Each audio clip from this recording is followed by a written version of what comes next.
perempuan itu lebih sensitif, betul, dalam segala hal. Contoh kecil saja, kalau anak ada di jauh, nggak bersama orang tua, entah kuliah atau kerja, nggak SMS, nggak telepon, nggak kirim surat. Saudara, kalau anak itu ada apa-apa, yang rasa dulu papanya atau mamanya? Nah, mamanya. Nah, kok lagi tidur, si mama nggak bisa tidur. Mama itu lihat papanya anak itu bisa ngorok, ditendangi. Enak ekon itu tuh, gak mikirin anak. Nah, suami tersinggung. Mikir apa? Anak nggak ada apa-apa, pasti begitu. Orang tidur diganggu, lah ribut sudah. Memang begitulah laki-laki. Amin. Nggak bisa merasakan itu. Hanya radarnya mama yang bisa peka.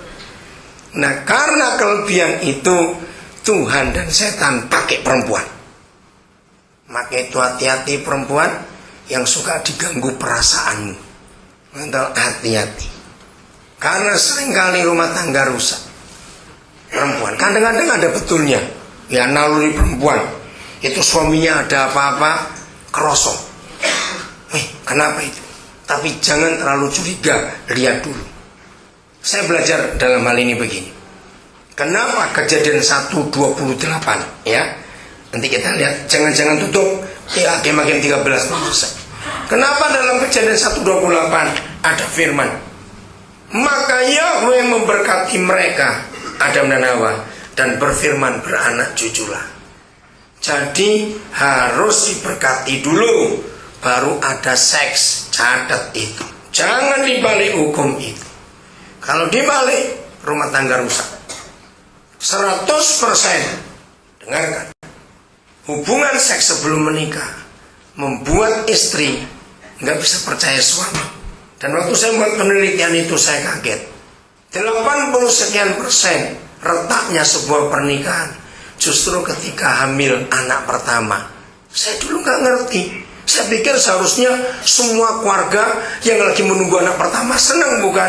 Ternyata ini bermasalah. Nah, masalahnya bagaimana? Roh Kudus memimpin saya buat penelitian, saya kaget. Karena istri curiga. Tidak ada ukuran tertentu dalam bulan, tergantung kondisi fisik dan besar kecilnya kandungan. Maka pada bulan tertentu, kalau istri sedang hamil, tidak bisa melayani suaminya karena kondisi.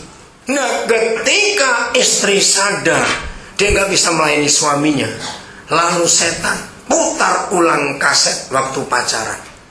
Bagaimana cowoknya ini selalu ngajak hubungan. Istrinya setelah menikah, istrinya menyimpulkan, wah, suamiku ini nggak tahan betul soal seks. Ngerti macam ini contoh yang langsung ya. Jadi kalau suami pulang telat, suami mulai aneh-aneh, setan mengarahkan suamimu selingkuh, punya yang lain. Karena kamu nggak bisa melayani dia. Nah, perasaan istri mulai diganggu oleh si iblis. Padahal suami itu nggak apa-apa. Dia mungkin lebih rajin kerja untuk biaya kelahiran anaknya nanti. Tapi setan sudah masuk ke benak istri. Jangan-jangan. Dengarkan pertanyaan ini.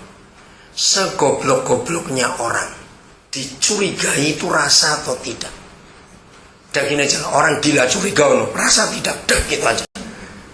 Rasa tidak? Rasa. Nah, suami waras dicurigai. Hari pertama, minggu kedua, memang suami rasa, kok aneh istriku ini. Mungkin logikanya, oh bawaan orang hamil. Tapi setelah berapa minggu meledak, ternyata ketahuan kalau istri nyurigai dia selingkuh. Dengarkan yang kedua. Kalau kemarin kita belajar, suami itu makhluk paling rakus sedunia, namanya laki-laki. Yang kedua tadi dablek, ingat. Nah, yang ketiga ini perlu tahu. Laki-laki itu makhluk yang paling sombong sedunia. Maka itu para istri, jangan pernah merendahkan suamimu di depan orang, di depan pembantu, depan karyawan. Jangan sekali-kali. Laki-laki nggak bisa terima kalau direndahkan. Maka itu lihat dalam fakta. Perempuan kalau ditegur ketahuan salahnya, langsung nangis. Kalau laki-laki muter dulu cari alasan. Betul tidak? Nah itu kita harus tahu bedanya. Nah laki-laki dituduh padahal tidak, maka dia akan tersinggung, marah. Dan begini jeleknya laki-laki. Oh, jadi kamu nyurigai aku, padahal aku tidak. Ya udah, aku buat aja. Setan masuk. Maka itu jangan ada seks sebelum diberkati. Katakan amin. Jaga pernikahan kita. Kembali ke Hakim 13.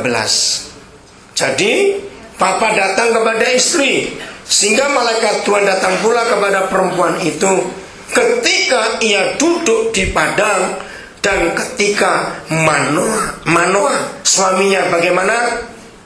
Ayo baca. Suaminya bagaimana? Ini penting. Tidak ada bersama-sama dengan dia. Nah, ini penting. Apa yang dibuat oleh seorang istri?